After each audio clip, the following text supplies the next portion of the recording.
नमस्कार, आप सभी का स्वागत है हमारे इस ह्यूमन इंडोक्राइन सिस्टम वाले चैप्टर में, जिसके अंतर्गत हमने इंडोक्राइन ग्लैंड्स देखा। इंडोक्राइन ग्लैंड्स मिलकर इंडोक्राइन सिस्टम का फॉर्मेशन करते हैं, वो समझा। उसके बाद हमने हाइपोथैलेमस के बारे में विस्तार से स्टडी कर लिया है। आज हम लोग स्टडी करने वाले हैं पिट्यूटरी ग्लैंड के बारे में, अर्थात पीयूष ग्रंथि के बारे में। आज हम लोग विस्तार पूर्वक पढ़ेंगे कि पीयूष ग्रंथि क्या है, ये कहाँ स्थित होता है, इसकी संरचना क्या है, इसमें कितने भाग होते हैं, ठीक है। ये कौन कौन सा हार्मोन का प्रोडक्शन करता है, कौन कौन से हार्मोन का सिक्रेशन करता है, वो हार्मोन फिर आगे चल के क्या क्या कार्य करते हैं, इन सभी के बारे में हम लोग एकदम विस्तार पूर्वक आज स्टडी करने वाले हैं। तो आइए हम लोग अपना पिट्यूटरी ग्लैंड स्टार्ट करते हैं, ठीक है। यह हमारे मस्तिष्क अर्थात ब्रेन के सबसे आधारीय भाग में स्थित रहता है। कहाँ स्थित रहता है? ये हमारे ब्रेन के सबसे आधारीय भाग में स्थित रहता है। ये देखिए, ये हमारा क्या है? पूरा ब्रेन, ठीक है। ब्रेन के आधार हिस्से में प्रेजेंट है पिट्यूटरी ग्लैंड, दिखाई दे रहा है। ये देखिए, ये है पिट्यूटरी ग्लैंड, ठीक है।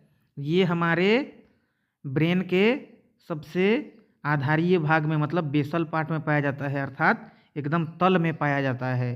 क्लियर? ठीक है। कहाँ पाया जाता है? ये हमारे ब्रेन के सबसे बेसल पार्ट में प्रेजेंट होता है, ठीक है। फिर आगे क्या बोल रहा है? उस हिस्से को सेला टर्सिका कहते हैं। मतलब पिट्यूटरी ग्लैंड जहाँ प्रेजेंट होता है उस हिस्से को सेला टर्सिका कहते हैं। और यह सेला टर्सिका अस्थिल गुहा है, मतलब हड्डी में बना हुआ एक सांचा है, ठीक है। सेला टर्सिका हड्डी में बना हुआ एक सांचा है, और उसी सेला टर्सिका के सांचा के अंतर्गत हमारा पिट्यूटरी ग्लैंड रहता है। ये देखिए, ये है हड्डी में बना हुआ सांचा। ये नजर आ रहा है बीच में जो रेड कलर में दिखाई दे रहा है, वही सेला टर्सिका है, जो कि एक बोनी कैविटी है, मतलब हड्डी में बना हुआ सांचा, जिसे अस्थिल गुहा के नाम से जानते हैं। दिखाई दे रहा है, यही है आपका सेला टर्सिका। और इसी सेला टर्सिका वाले इसी सांचे में हमारा पिट्यूटरी ग्लैंड प्रेजेंट होता है। क्लियर? ठीक है। अब आगे आते हैं। पीयूष ग्रंथि एक वृंत के जरिए हाइपोथैलेमस से जुड़ा रहता है, जिसे पिट्यूटरी स्टॉक कहते हैं, ठीक है। पिट्यूटरी ग्लैंड एक स्टेम के जरिए हाइपोथैलेमस से जुड़ा होता है। स्टेम मतलब वृंत। ये नजर आ रहा है, ये लंबाई वाला हिस्सा पतला सा, ये इसे ही हम लोग स्टेम कहते हैं, ठीक है। और इसी स्टेम के सहारे हमारा पिट्यूटरी ग्लैंड जुड़ा रहता है, किससे? हाइपोथैलेमस से। और इस वृंत को, इस स्टेम को क्या कहते हैं? पिट्यूटरी स्टॉक कहते हैं, ठीक है। कोई दिक्कत? कोई दिक्कत नहीं है। अब आगे क्या बोल रहा है? पिट्यूटरी ग्लैंड को मास्टर ग्लैंड भी कहते हैं, क्योंकि यह अन्य सभी ग्रंथियों को प्रेरित करने के लिए प्रेरक हार्मोन स्रावित करता है, ठीक है। क्लियर? मतलब पिट्यूटरी ग्लैंड क्या करता है? जितने भी हमारे बॉडी में अन्य इंडोक्राइन ग्लैंड से, मतलब दूसरे अंतःस्रावी ग्रंथियां हैं, उन सभी ग्रंथियों को स्टिमुलेट करता है, ठीक है। और वो ग्रंथियां जब स्टिमुलेट होते हैं तब अपने विशेष हार्मोन को, जो हार्मोन उनसे सीक्रेट होता है, जो हार्मोन वहाँ प्रोडक्शन होता है, उसी हार्मोन को प्रोडक्शन करके उसका सिक्रेशन करते हैं। तो ये काम उन ग्रंथियों से कौन कराता है? Pituitary gland. और उन ग्रंथियों को स्टिमुलेट करने के लिए pituitary gland special stimulating hormone का सिक्रेशन करता है, ठीक है। क्लियर? No doubt. आगे बढ़ते हैं, ठीक है।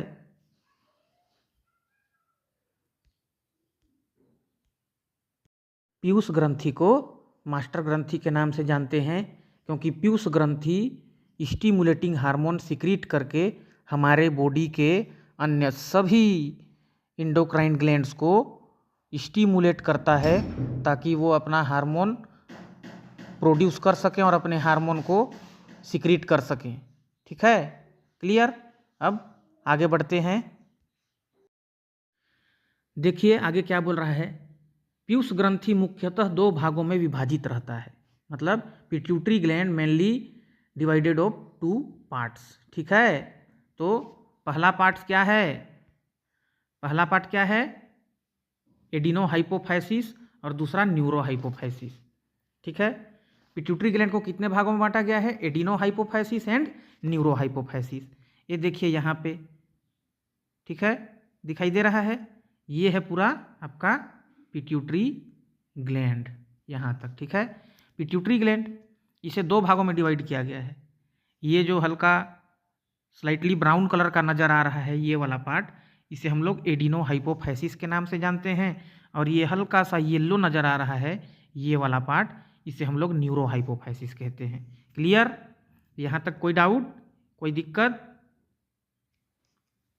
तो हम लोग एडिनोहाइपोफाइसिस और न्यूरोहाइपोफाइसिस दो भागों में पिट्यूटरी ग्लैंड को डिवाइड कर दिया गया है। ठीक है, अब हम लोग देखने वाले हैं एडिनोहाइपोफाइसिस।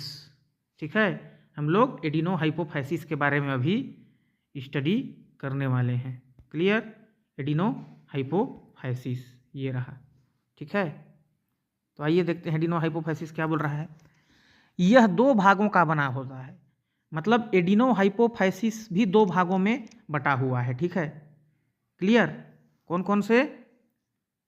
पार्स डिस्टेलिस और पार्स इंटरमीडिया। ठीक है, पार्स डिस्टेलिस और पार्स इंटरमीडिया। ठीक है, आइए देखते हैं पार्स डिस्टेलिस और पार्स इंटरमीडिया क्या है। ये देखिए, यहाँ देखिए, ये आपका एडिनोहाइपोफाइसिस है। यहाँ से यहाँ तक आपका क्या है? एडिनोहाइपोफाइसिस। ठीक है, ये आपका एडिनोहाइपोफाइसिस हो गया। ठीक है, और इस एडिनोहाइपोफाइसिस में जो ये वाला इधर वाला पूरा एरिया है, ये क्लियर, ये पूरा जो फिल कर रहा हूँ मैं, ये सारे एरिया क्या कहलाते हैं आपके? Pars distalis. ठीक है, ये पार्स डिस्टेलिस कहलाता है। और पार्स इंटरमीडिया, ये वाला पार्ट, ये वाला जो पार्ट है यहाँ का, इतनी वाली पार्ट, ये पार्स डिस्टेलिस कहलाता है। क्लियर? ये रहा आपका parse intermedia, sorry parse intermedia कहलाता है। और यहाँ से ये इधर वाला इतने सारे पार्ट, ये पार्ट डिस्टेलिस कहलाएगा। ये देखिए पार्ट डिस्टेलिस। और ये वाला एरिया जो है, ये जो एरिया है,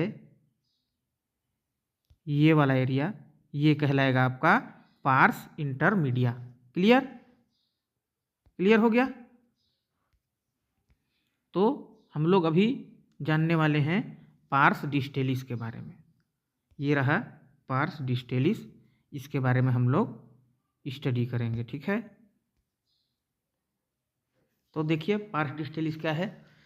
पार्स डिस्टेलिस पिट्यूटरी ग्लैंड के सबसे ज़्यादा भाग में फैले रहता है। यह ट्रोपिक हार्मोन को स्रावित करता है। ये सभी ट्रोपिक हार्मोन लक्ष्य अंगों पर कार्य करते हैं।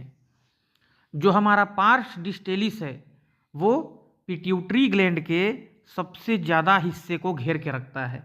देखिए यहाँ दिखाई दे रहा है, पार्स डिस्टेलिस हमारे पिट्यूटरी ग्लैंड के सबसे ज़्यादा हिस्से को घेर के रखा है। यहाँ देखिए इतना एरिया पार्स डिस्टेलिस है।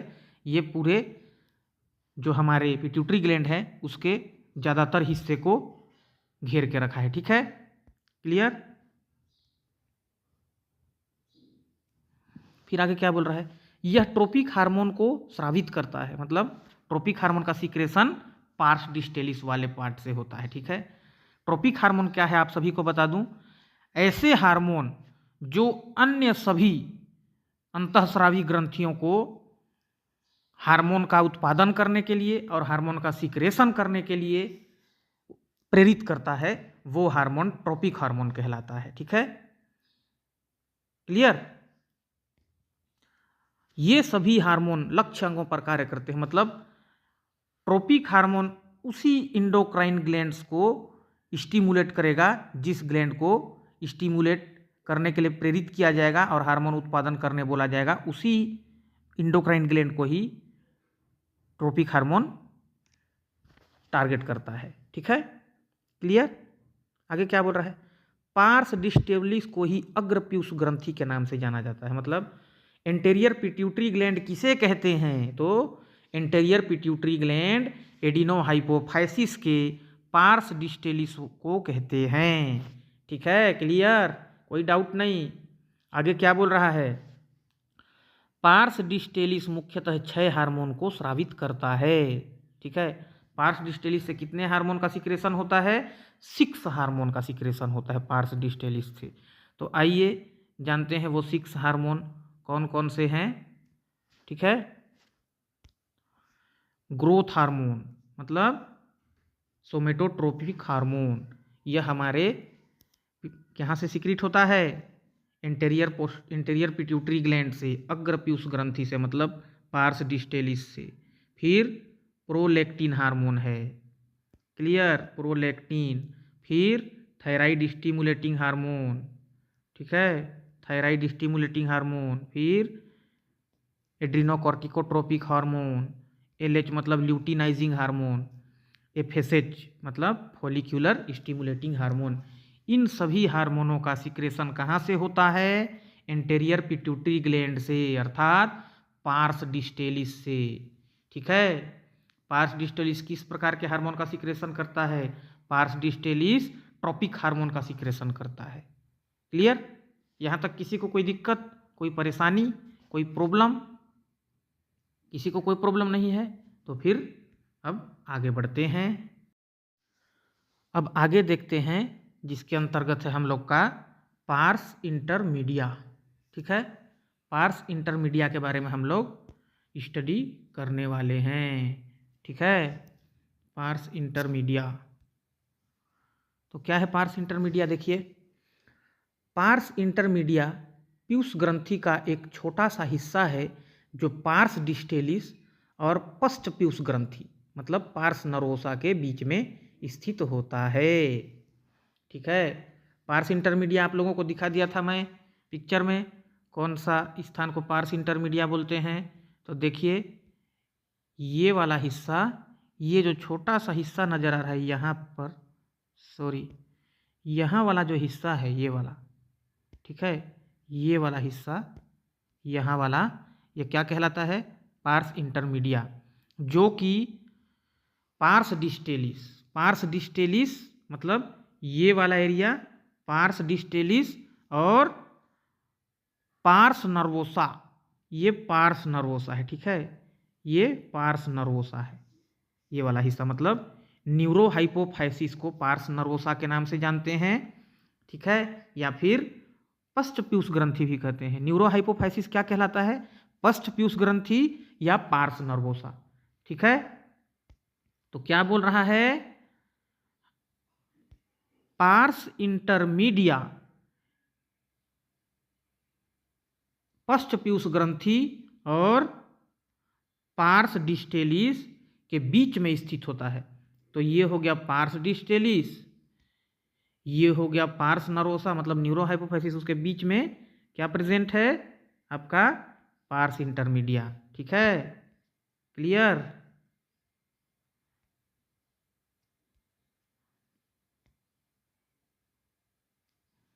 फिर आगे बढ़ते हैं पार्स इंटरमीडिया में। ठीक है, फिर आगे क्या बोल रहा है, यह केवल एक ही हार्मोन को स्रावित करता है जिसे मेलेनोसाइट स्टिमुलेटिंग हार्मोन या MSH कहते हैं। ठीक है, पार्स इंटरमीडिया कहाँ प्रेजेंट होता है, पार्स इंटरमीडिया पार्स डिस्टेलिस और पार्स नर्वोसा अर्थात न्यूरोहाइपोफाइसिस या फिर पश्च पीयूष ग्रंथि के बीच में स्थित होता है। हम लोगों ने अभी डायग्राम के थ्रू देखा, क्लियर यहाँ तक। और यह केवल एक ही हार्मोन को स्रावित करता है, मतलब पार्स इंटरमीडिया से सिर्फ एक हार्मोन का सिक्रेशन होता है जो कि मेलेनोसाइट स्टिमुलेटिंग हार्मोन अर्थात MSH हार्मोन है। ठीक है, और यह हार्मोन रंग परिवर्तन को नियंत्रित करता है, मतलब कलर वेरिएशन या कलर के बदलने को यह कंट्रोल करता है। ठीक है, क्लियर, कोई दिक्कत नहीं। रंग के बदलाव को, रंग के परिवर्तन को नियंत्रित करता है। कहाँ के रंग के बदलाव को? हमारे त्वचा के, स्किन के कलर वेरिएशन को कंट्रोल करता है। ठीक है, क्लियर, ठीक, आगे बढ़ते हैं। अब देखते हैं न्यूरोहाइपोफाइसिस। ठीक है, न्यूरोहाइपोफाइसिस, न्यूरोहाइपोफाइसिस क्या है? ठीक है, उसके बारे में हम लोग देखते हैं। इसे सामान्य तौर पर स्पष्ट पीयूष ग्रंथि अर्थात पोस्टीरियर पिट्यूटरी ग्लैंड या पार्स नर्वोसा के नाम से जाना जाता है। अभी अभी हमने देखा, जो डायग्राम में हमने देखा था, ये जो डायग्राम है, ठीक है, इस डायग्राम में हमने देखा था ये वाला जो हिस्सा है, ये वाला, ये क्या कहलाता है? न्यूरोहाइपोफाइसिस। और इसे ही पश्च पीयूष ग्रंथि अर्थात पोस्टीरियर पिट्यूटरी ग्लैंड या पार्स नर्वोसा के नाम से भी जाना जाता है। ठीक है, ये पार्स नर्वोसा के नाम से भी जाना जाता है। ठीक है, क्लियर। फिर आगे क्या बोल रहा है? यह ऑक्सीटोसिन और वेसोप्रेसिन इन दोनों हार्मोन को संग्रह करता है तथा इनका स्राव करता है। क्लियर, क्या बोल रहा है? यह ऑक्सीटोसिन और वेसोप्रेसिन मतलब दो हार्मोनों का ये कलेक्शन करता है और इनका सिक्रेशन करता है। मतलब इन दोनों हार्मोनों को ये कलेक्ट करके रखता है। ठीक है, तथा इनका सिक्रेशन भी करता है। और आप लोगों को जानकारी के लिए मैं बता दूं, ये ऑक्सीटोसिन और वेसोप्रेसिन हार्मोन, ये दोनों हमारा जो हाइपोथैलेमस है, उस हाइपोथैलेमस द्वारा प्रोड्यूस होते हैं। हाइपोथैलेमस में इनका प्रोडक्शन होता है, ऑक्सीटोसिन और वेसोप्रेसिन का। लेकिन इन दोनों हार्मोनों को कलेक्ट करता है कौन? पिट्यूटरी ग्लैंड का पार्स नर्वोसा हिस्सा, मतलब पश्च पीयूष ग्रंथि अर्थात न्यूरोहाइपोफाइसिस इन दोनों को कलेक्ट करके रखता है और इनका सिक्रेशन भी करता है।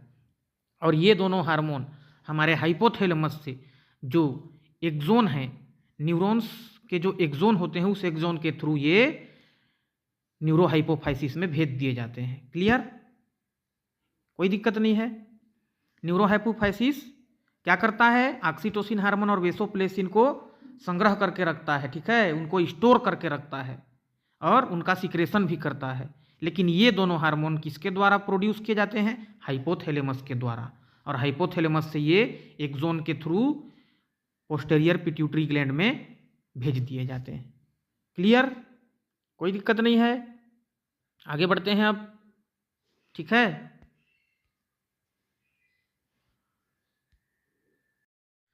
अब आगे है pituitary hormones and their function, Piyush ग्रंथि और उनके कार्य। ठीक है, जो पीयूष ग्रंथि के हार्मोन हैं और उनके कार्य हम लोग देखेंगे कि पीयूष ग्रंथि के हार्मोन जो हमने अभी पढ़ा, वो सारे हार्मोन और उन हार्मोन के क्या क्या फंक्शन हैं, उसके बारे में हम लोग यहाँ जानने वाले हैं। ठीक है, तो पहला हार्मोन क्या पढ़ा था हमने? Growth hormone. ठीक है, ये ग्रोथ हार्मोन के बारे में हमें अभी अच्छे से विस्तार पूर्वक स्टडी करना है। तो आइए ग्रोथ हार्मोन देखते हैं। इसे सोमेटोट्रोपिक के नाम से जाना जाता है। ग्रोथ हार्मोन को किस नाम से जाना जाता है? सोमेटोट्रोपिक हार्मोन। यह शरीर के वृद्धि से संबंधित हार्मोन है। मतलब यह हार्मोन हमारे शरीर का वृद्धि जो है, उस वृद्धि होने को अपने नियंत्रण में रखता है यह हार्मोन। ठीक है, इसी हार्मोन के सिक्रेशन के थ्रू ही हम लोग सामान्य तौर पर अपना विकास कर पाते हैं और हमारे शारीरिक अंगों का विकास सही ढंग से हो पाता है। चाहे वो हमारे बोन्स हों या मसल्स हों, हड्डियाँ या पेशियाँ, इसी हार्मोन के सामान्य निश्चित सिक्रेशन के चलते एकदम पूर्ण रूप से विकसित हो पाता है। ठीक है, क्लियर। देखिए क्या बोल रहा है, इसका निश्चित और सामान्य स्राव हड्डियों के विकास में तथा मांसपेशियों को विकास के लिए आवश्यक है। मतलब ये ग्रोथ हार्मोन का जो नेचुरल सिक्रेशन है, ठीक है, क्लियर, जो नेचुरल सिक्रेशन है, नॉर्मल सिक्रेशन, वो हमारे बोन्स के डेवलपमेंट एंड मसल्स डेवलपमेंट में वेरी इंपॉर्टेंट रोल प्ले करते हैं, ठीक है, महत्वपूर्ण भूमिका निभाता है, ठीक है। फिर आगे क्या बोल रहा है, अगर बच्चों में इस हार्मोन का उत्पादन अधिक हो जाता है तब शरीर में अत्यधिक वृद्धि हो जाती है, जिसे अतिकैता कहते हैं। जैसे छोटे बच्चों में अगर इस हार्मोन का सिक्रेशन अत्यधिक मात्रा में हो और इस हार्मोन का प्रोडक्शन अत्यधिक मात्रा में हो तो जो नॉर्मल डेवलपमेंट है बॉडी का, उसके जगह पर बॉडी का एक्स्ट्रा डेवलपमेंट हो जाएगा, बहुत ज़्यादा भीम का शरीर हो जाएगा हम लोग का, ठीक है, बहुत बड़ा। तो उस कंडीशन को हम लोग किस नाम से जानते हैं, उस कॉम्प्लिकेशन को जाइगेंटिज्म, ठीक है। जब बच्चों में ग्रोथ हार्मोन का उत्पादन अधिक होता है जिसके चलते उनके शरीर में अत्यधिक वृद्धि हो जाती है, उस लक्षण को हम लोग जाइगेंटिज्म के नाम से जानते हैं, ठीक है। फिर आगे बोल रहा है, लेकिन जब बच्चों में इस हार्मोन का उत्पादन अल्प या कम हो जाता है, अर्थात बच्चों में अगर ये हार्मोन का प्रोडक्शन लो हो, ठीक है, लो क्वांटिटी में होता है, तब जो बच्चों का बॉडी का विकास है वो अवरुद्ध हो जाता है, रुक जाता है, ठीक है। तो शरीर में वृद्धि अवरुद्ध हो जाती है, मतलब बॉडी ग्रोथ एकदम रुक सा जाता है, जिसे पिट्यूटरी ड्वार्फिज्म के नाम से जाना जाता है, अर्थात बौनापन। मतलब कोई इंसान अगर बौना है तो उसके बौना होने का मेन कारण क्या है, उसके ग्रोथ हार्मोन का सिक्रेशन और प्रोडक्शन कम हुआ, जिस वजह से उसका शारीरिक विकास सही तरीके से नहीं हो पाया, ठीक है। जबकि एडल्ट वयस्कों में और खासकर मध्य आयु वर्ग के लोगों में इस हार्मोन का उत्पादन अधिक हो जाता है, तब शरीर में अत्यधिक वृद्धि हो जाती है, खासकर चेहरे में डिसऑर्डर हो जाता है, और उस डिसऑर्डर को हम लोग एक्रोमेगाली कहते हैं। जैसे कि हम जवानों में, मतलब जो हम लोग हैं 20 से 50-60 साल के बीच के, अर्थात खासकर क्या बोल रहा है, 30 से 50 साल के आयु वाले लोगों में, ठीक है, मध्यम आयु वर्ग मतलब 30 से 50 साल के लोग, क्लियर। इनमें अगर इस ग्रोथ हार्मोन का प्रोडक्शन ज़्यादा होने लगता है तो बॉडी में एक्स्ट्रा ग्रोथ हो जाता है, बॉडी एक्स्ट्रा ग्रोथ हो जाता है, और खासकर वो चेहरे में दिखाई देता है, ठीक है। जो हमारे फेशियल बोन्स हैं उसमें डिसऑर्डर होने लगता है, तो वो बोन हमारे नोज़ वगैरह के जो बोन्स हैं वो सब एकदम अत्यधिक वृद्धि हो जाते हैं, अजीब सा चेहरा दिखाई देने लगता है, ठीक है। और उस कंडीशन को हम लोग क्या बोलते हैं, एक्रोमेगाली कहते हैं। यह एक डिसऑर्डर है, क्लियर। और इससे क्रिटिकल कॉम्प्लिकेशन भी हो सकता है, मतलब गंभीर जटिलताएं पैदा हो जाती हैं, और इन जटिलताओं को अगर समय पर नियंत्रित नहीं किया गया तो वो मृत्यु का भी कारण बन जाती है, और समय से पहले इंसान की मृत्यु हो जाती है, ठीक है। तो ये काफ़ी खतरनाक डिसऑर्डर है, खतरनाक विकार है, जो कि जानलेवा हो सकता है हमारे लिए। और इस डिसऑर्डर के बारे में हमको शुरुआत में कोई भी सिम्टम्स नज़र नहीं आएगा, कोई भी कैरेक्टरिस्टिक इसके नज़र नहीं आते हैं, इसे पता लगाना बहुत ही मुश्किल होता है। और कुछ कुछ ऐसे केस होते हैं जिसमें कई सालों तक इस रोग के बारे में पता ही नहीं चलता है, ठीक है, क्लियर। तो ऐसा कॉम्प्लिकेशन बॉडी में पैदा हो सकता है ग्रोथ हार्मोन के कम प्रोडक्शन से या ग्रोथ हार्मोन के ज़्यादा प्रोडक्शन से भी, दोनों हानिकारक है हमारे फिजिकल डेवलपमेंट के लिए, क्लियर। अर्थात हम लोग क्या समझेंगे, हमारे शरीर के निश्चित वृद्धि और निश्चित विकास, सामान्य विकास के लिए हमारा ग्रोथ हार्मोन ही जिम्मेदार होता है। यही हमारे शारीरिक आकार को प्रबंधित करता है, ठीक है, क्लियर। मतलब ये हमारा बहुत ही एकदम स्पेशल हार्मोन है, ठीक है, जो कि हमारे पूरे शरीर के वृद्धि को कंट्रोल करके रखता है, क्लियर। किसी को कोई दिक्कत नहीं है तो फिर अब आगे बढ़ते हैं। अब देखते हैं दूसरा नंबर हमारा प्रोलैक्टिन हार्मोन। प्रोलैक्टिन हार्मोन के बारे में हम लोग अभी स्टडी करने वाले हैं। इसे ल्यूटोट्रोपिक या लेक्टोजेनिक हार्मोन तथा मेमोट्रोपिन हार्मोन भी कहते हैं। ठीक है, इसे ल्यूटियोट्रोपिक या लेक्टोजेनिक हार्मोन तथा मेमोट्रोपिन हार्मोन भी कहते हैं। यह हार्मोन दुग्ध ग्रंथियों की वृद्धि और उनमें दुग्ध उत्पादन को नियंत्रित करते हैं। मतलब प्रोलेक्टिन हार्मोन कहाँ से सिक्रीट हो रहे हैं? एंटेरियर पिट्यूटरी ग्लैंड से, मतलब पार्स डिस्टेलिस से, जो कि एडिनोहाइपोफाइसिस का पार्ट है और एडिनोहाइपोफाइसिस पिट्यूटरी ग्लैंड का पार्ट है। क्लियर यहाँ तक?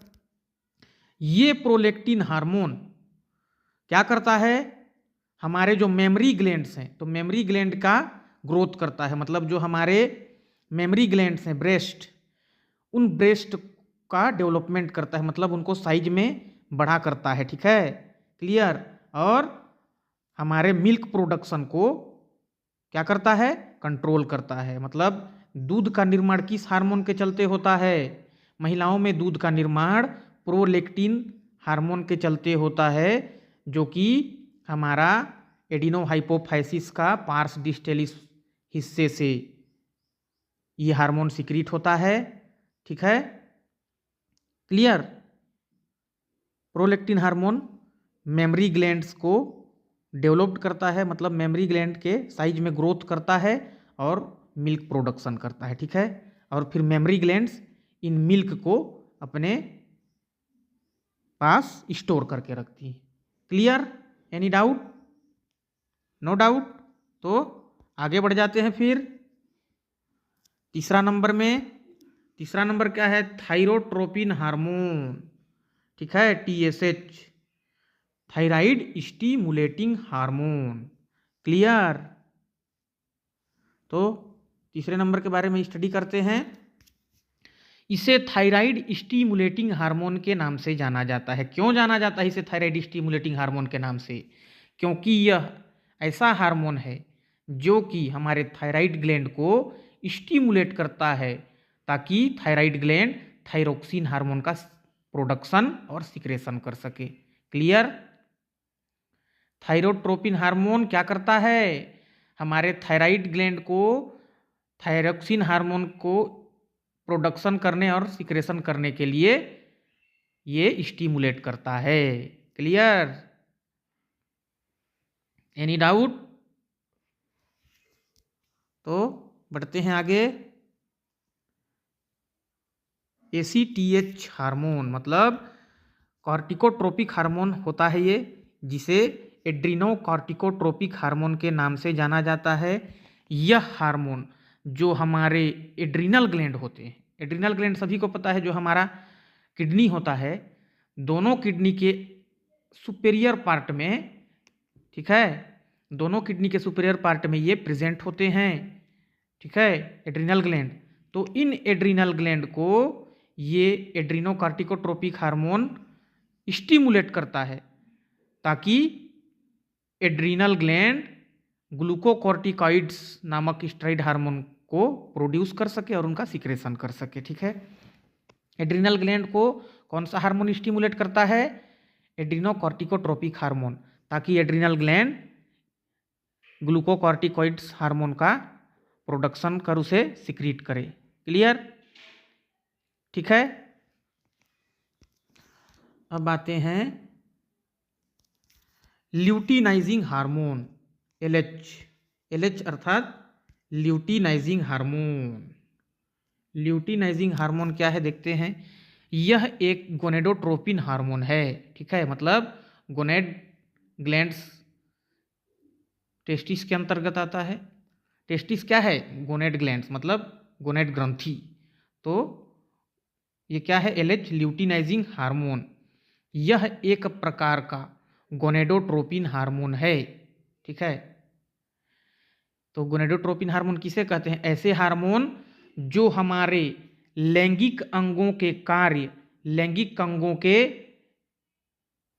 ग्रोथ और लैंगिक अंगों के डेवलपमेंट कराने में हेल्प करें।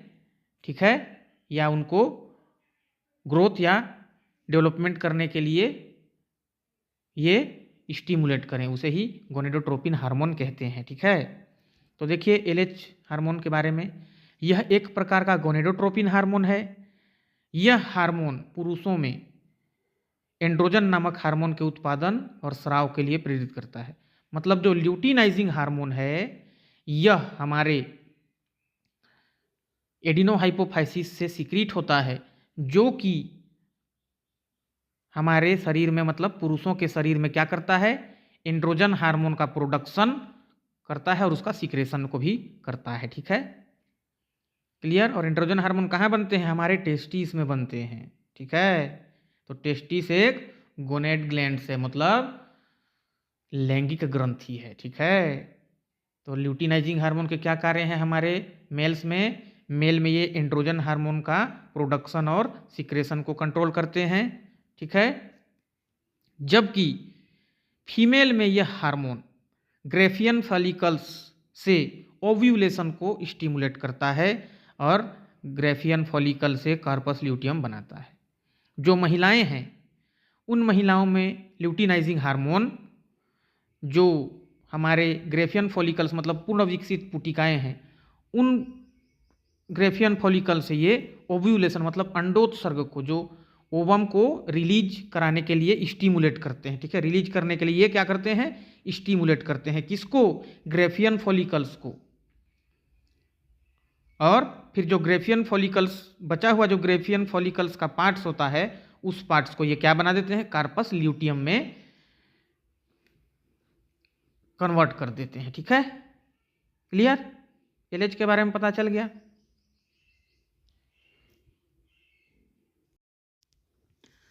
अब देखते हैं फॉलिकल स्टिमुलेटिंग हार्मोन, छठवां नंबर। ठीक है, छठवां नंबर क्या बोल रहा है, यह एक प्रकार का गोनेडोट्रोपिन हार्मोन है। मतलब एफएसएच भी एक प्रकार का गोनेडोट्रोपिन हार्मोन है। मैंने पहले बता चुका है ल्यूटिनाइजिंग हार्मोन बताने समय कि गोनेडोट्रोपिन हार्मोन किसे कहते हैं। ऐसे हार्मोन जो हमारे लैंगिक अंगों के कार्य, उनके विकास, उनके परिवर्धन मतलब ग्रोथ एंड डेवलपमेंट में हेल्प करें या उसे डेवलपमेंट या ग्रोथ होने के लिए स्टिमुलेट करें। क्लियर, ठीक है। यह एक प्रकार का गोनेडोट्रोपिन हार्मोन है। यह हार्मोन मेल में एंड्रोजन के साथ मिलकर स्पर्मेटोजेनेसिस को कंट्रोल करता है। मतलब जो पुरुषों में शुक्र जनन होता है, शुक्राणु जनन मतलब शुक्राणु का निर्माण होता है, स्पर्म का जो निर्माण होता है मेल में, उस निर्माण को कंट्रोल करता है कौन, फॉलिक्यूलर स्टिमुलेटिंग हार्मोन और एंड्रोजन। मतलब एफएसएच और एंड्रोजन ये दोनों हार्मोन मिलकर ही स्पर्मेटोजेनेसिस को कंट्रोल करते हैं। क्लियर, ठीक है। जबकि फीमेल में एफएसएच हार्मोन ओवेरियन फॉलिकल्स की ग्रोथ एंड डेवलपमेंट को स्टिमुलेट करता है। जो महिलाएं हैं उन महिलाओं में ये एफएसएच हार्मोन जो अंडाशयी पुटिकाएं होती हैं वो अंडाशयी पुटिकाओं की वृद्धि को और परिवर्धन को मतलब उनके डेवलपमेंट को और ग्रोथ को ये स्टिमुलेट करता है एफएसएच हार्मोन। ठीक है, एफएसएच हार्मोन पुरुषों में क्या करता है, एंड्रोजन के साथ मिलकर शुक्राणु जनन में नियंत्रण करता है और महिलाओं में जो ओवेरियन फॉलिकल है उसको डेवलपमेंट और ग्रोथ कराता है। ठीक है, उसी को स्टिमुलेट करता है। क्लियर, एनी डाउट नहीं?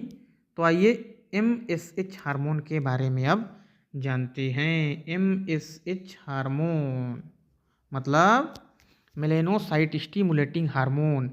यह रंग परिवर्तन को नियंत्रित करने वाला हार्मोन है। अर्थात एमएसएच एक ऐसा हार्मोन है जो हमारे त्वचा के रंग को या कलर को कंट्रोल करता है। ठीक है, यह हार्मोन मेलेनोसाइट सेल अर्थात ऐसी कोशिकाएं जिन कोशिकाओं में मेलेनिन उपस्थित होता है उन कोशिकाओं को मेलेनोसाइट कहते हैं।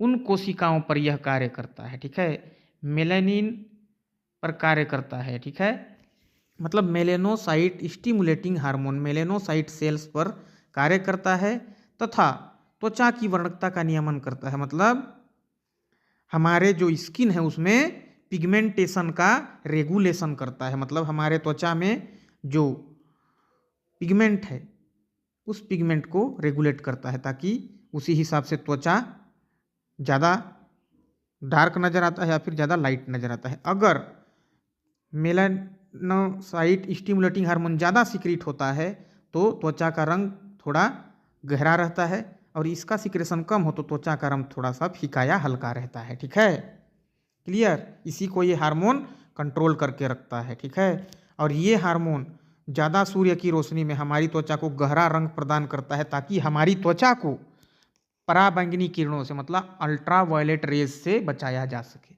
मतलब काफ़ी इम्पोर्टेंट है ये हार्मोन, इसके चलते हमें त्वचा कैंसर का खतरा कम रहता है। ठीक है, क्लियर, एनी डाउट नहीं।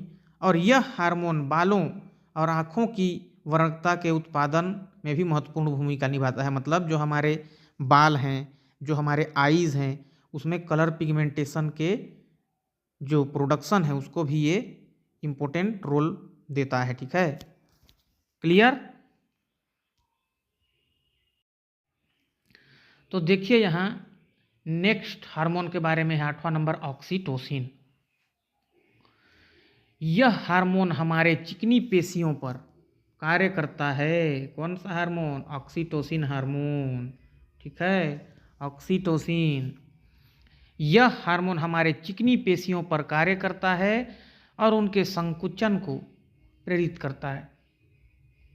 मतलब ऑक्सीटोसिन हार्मोन जो हमारे स्मूथ मसल्स होते हैं, हमारे बॉडी के स्मूथ मसल्स, उन मसल्स का कॉन्ट्रैक्शन को क्या बोलते हैं, स्टिमुलेट करता है, उनको सिकुड़ने के लिए या फैलने के लिए। ठीक है, हमारा जो चिकनी पेशी हमारे शरीर का, उनको सिकुड़ने के लिए या फिर फैलने के लिए, खिंचाव के लिए स्टिमुलेट करता है, प्रेरित करता है। ठीक है, संकुचन को प्रेरित करता है।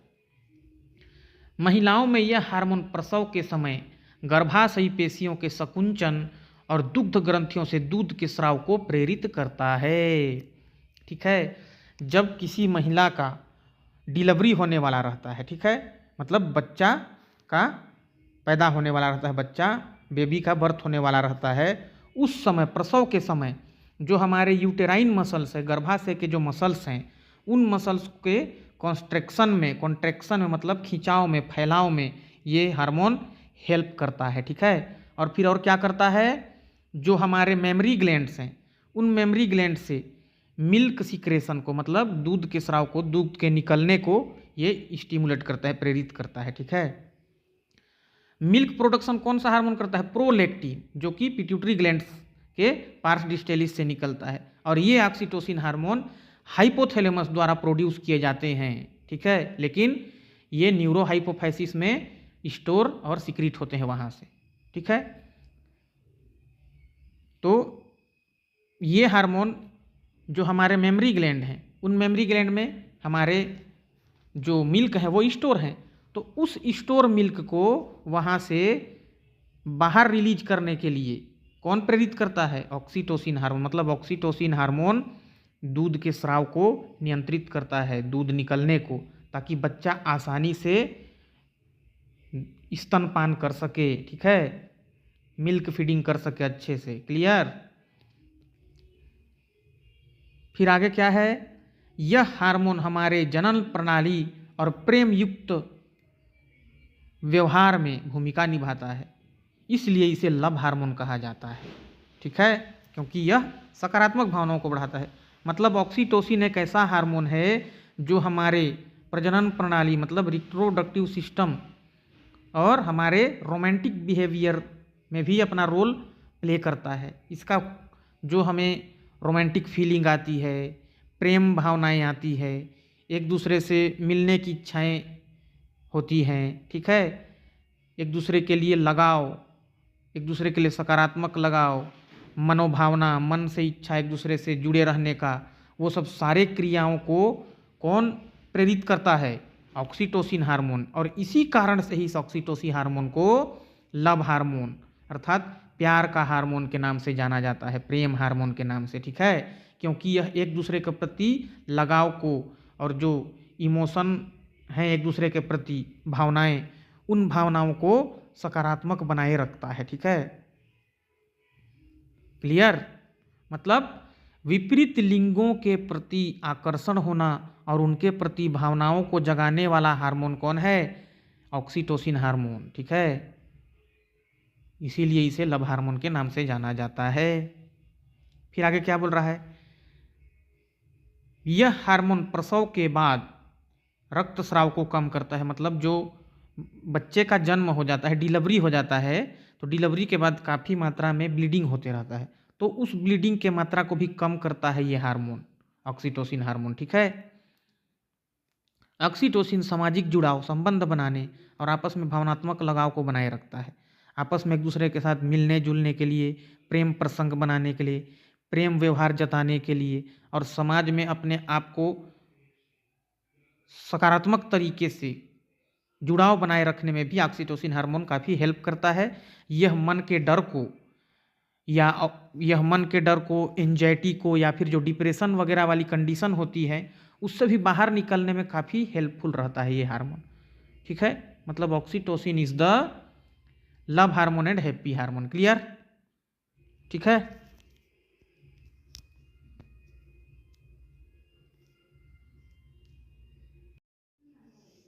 वेसोप्रेसिन हमारा 9वां नंबर का हार्मोन है, वेसोप्रेसिन, ठीक है। तो वेसोप्रेसिन क्या है देखते हैं। यह हार्मोन मुख्यतः किडनी की डीसीटी से जल एवं आयनों की पुनरावशोषण को प्रेरित करते हैं, जिससे कि डायूरोसिस न हो, अर्थात शरीर से मूत्र के साथ जल का ह्रास कम हो। इसलिए वेसोप्रेसिन को एडीएच अर्थात एंटी डायूरेटिक हार्मोन कहते हैं, ठीक है। वेसोप्रेसिन क्या करता है, जो हमारे नेफ्रॉन होते हैं, किडनी में क्या पाए जाते हैं, नेफ्रॉन, ठीक है। तो उन नेफ्रॉन का एक पार्ट होता है डीसीटी। इस डीसीटी वाले क्षेत्र से अर्थात दूरस्थ कुंडलित नलिका, डिस्टिल कॉन्वोल्यूटेड ट्यूब्यूल्स वाले क्षेत्र से वेसोप्रेसिन हार्मोन जल को और आयनों को अर्थात वाटर एंड आयंस के रीऑब्जर्वेशन को स्टिमुलेट करता है। मतलब ये हार्मोन नेफ्रॉन के डीसीटी वाले क्षेत्र को प्रेरित करता है ताकि वो आयनों का और जल का पुनः अवशोषण कर सके। क्यों, ताकि शरीर से जो जल है वो ज़्यादा बाहर ना निकल जाए, मतलब शरीर को जल की हानि ना हो, शरीर को जल की कमी ना हो और जल का ह्रास कम हो शरीर से, ठीक है।